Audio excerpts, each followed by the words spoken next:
Now let's have a discussion on the last type of relationship, that is one to one.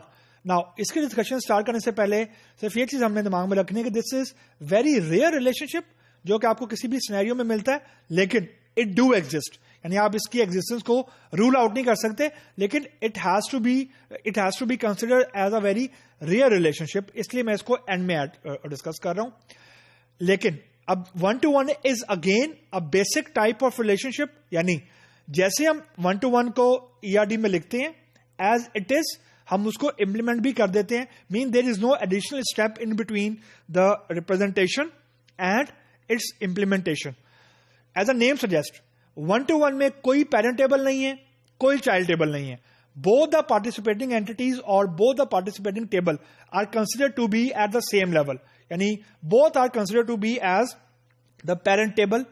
The rule is और the concept is कि जो table A है उसके एक record के against entity B में या तो कोई रिकॉर्ड नहीं होगा या एग्जैक्टली वन होगा. मोर देन वन नहीं हो सकता. ये वन टू वन का रिलेशनशिप है कि एक एंटिटी के एक रिकॉर्ड के अगेंस्ट एंटिटी B में एग्जैक्टली या तो वन रिकॉर्ड होगा या कोई रिकॉर्ड नहीं होगा, यानी नॉन मैचिंग रिकॉर्ड होगा. लेकिन it can not be done के मोर देन वन लिख दें, क्योंकि मोर देन वन लिख देंगे अगर तो it will be considered as one to many, which is not the case. तो रूल ये है, जिस तरह वन टू मैनी का रूल ये था कि वन वाले टेबल की प्राइमरी की या पेरेंट टेबल की प्राइमरी की आपको लिखनी पड़ती है एज अ फॉरेन की in the child table. One to one के दो रूल है. पहला रूल ये है कि आपकी मर्जी है किसी एक टेबल की प्राइमरी की को किसी दूसरे टेबल की प्राइमरी की में एज अ फॉरेन की लिख दें. यानी ये आपकी मर्जी पर डिपेंड करता है, कोई हार्ड एंड फास्ट रूल नहीं है, क्योंकि इनमें कोई पेरेंट टेबल ही नहीं है. तो पेरेंट टेबल की प्राइमरी की को फॉरेन की के तौर पर चाइल्ड रिकॉर्ड में या टेबल में हम नहीं लिख सकते. तो पहला रूल तो ये है कि either you can write the primary key of table A into B और you can write the primary key of table B into table A as a foreign key. ये पहला रूल है. दूसरा रूल ये है कि जो भी फॉरेन की होगी, यानी जिस टेबल की भी प्राइमरी की आपने जिस टेबल में एज अ फॉरेन की लिखी होगी, the second rule is the foreign की हैज टू बी यूनिक की. रीजन, यूनिक की में नल वैल्यू भी आ सकती है, यानी अगर ऑप्शनैलिटी डॉटेड है तो यूनिक की के अंदर नल वैल्यू भी आ सकती है या एट मोस्ट रिपीटिंग वैल्यू नहीं आ सकती.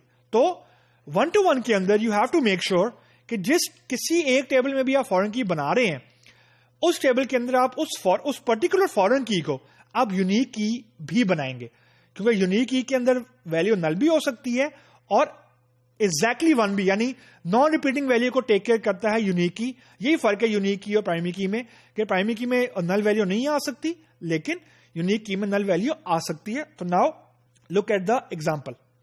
अब हमारे पास यहां पे दो टेबल हैं, एक एंटिटी A है, एक एंटिटी B है. अब before reading the relationship from A to B and from B to A, just see कि इसमें मेरे डिसीजन पॉइंट क्या है.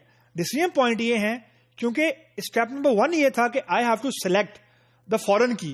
तो मैंने यहां पे ये सिलेक्ट किया कि एंटिटी A की प्राइमरी की, यानी जो एंटिटी A की प्राइमरी की AID है, उसको मैं एज अ फॉरेन की लिख रहा हूं इन एंटिटी B.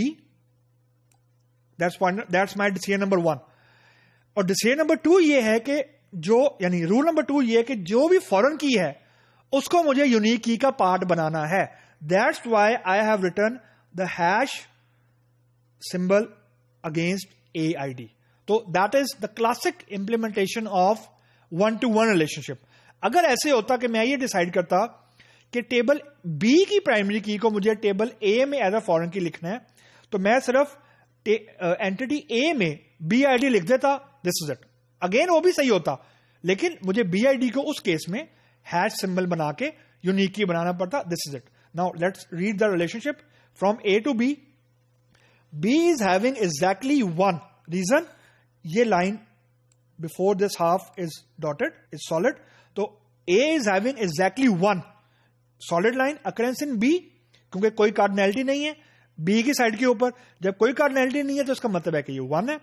और जो relationship from B to A है, that is B is having exactly one occurrence in A. Again, इस हाफ लाइन की जो राइट साइड पे रिलेशनशिप है या जो ऑप्शनैलिटी है, again that is a solid one.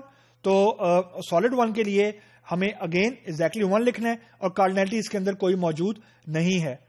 So now let us conclude the one to one relationship. Now the conclusion is that कि जब भी आप कोई सिनेरियो लिखते हैं तो this type of relationship mean one to one will be the very rare relationship.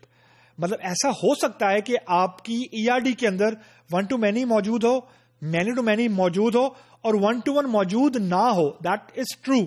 ऐसा हो सकता है. और ऐसा भी हो सकता है कि आपका सिनेरियो कुछ ऐसा है कि वन टू वन मौजूद है, मैनी टू मैनी मौजूद नहीं है और वन टू मैनी मौजूद है. मतलब द पॉइंट इज के तीनों तरह की रिलेशनशिप का किसी एक ईआरडी में एक वक्त में मौजूद होना जरूरी नहीं है, लेकिन तीनों में से किसी एक का मौजूद होना जरूर जरूरी है. यानी ऐसा नहीं हो सकता कि आपने ईआरडी तो बना ली है, ना उसमें वन टू वन है, ना उसमें वन टू मैनी है और ना ही मैनी टू मैनी है, एंड यू आर सेइंग कि स्टिल ये ईआरडी है. तो हम उसको स्पेशल केस के तौर पर ट्रीट कर सकते हैं कि क्या वाकई ही आइसोलेटेड एंटिटीज की जरूरत थी या जरूरत होने के बावजूद बनाई नहीं है. तो दैट्स अ सेपरेट केस. लेकिन जब भी आप ईआरडी बनाएंगे तो इन तीन तरह की रिलेशनशिप में से one to many and many to many you will find the most common, and one to one you will find the most rarest one, because इसके लिए आपको बहुत स्पेशल टर्म्स या स्पेशल आपको स्टडी करनी पड़ती है, बिकॉज ये बहुत रेयर किस्म का कुछ ऐसा सिनेरियो होगा जिसको ये लीड करेगी वन टू वन.